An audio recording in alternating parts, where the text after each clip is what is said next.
अंगावरची हळदही सुकली नसताना तरुणाचा सर्पदंशाने मृत्यू. सुनगावात शोककळा. जळगाव जामोद तालुक्यातील सुनगाव येथील तरुणाचा सर्पदंशाने मृत्यू झाल्याची घटना काल 21 मे रोजी वरवड बकाल येथे घडली. मृतक तरुणाचा विवाह होऊन अवघे 16 दिवस झाले होते. या दुर्दैवी घटनेमुळे दोन्ही कुटुंबावर दुःखाचा डोंगर कोसळला आहे. सुनगाव येथील रहिवासी संदीप शेषराव तेटू, वय 30 वर्ष असे मृतकाचे नाव आहे.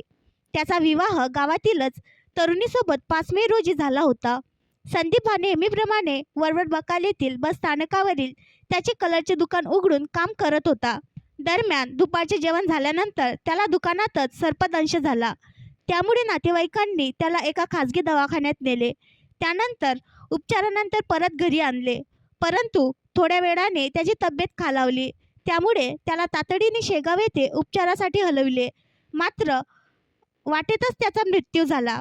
रात्री उशिरा सुनगाव येथे पार्थिवावर अंत्यसंस्कार करण्यात आला. आणखी नवीन व्हिडिओ पाहण्यासाठी आमच्या देशमुख एक्सप्रेस न्यूज चॅनलला सबस्क्राईब करा, लाईक करा आणि शेअर करा.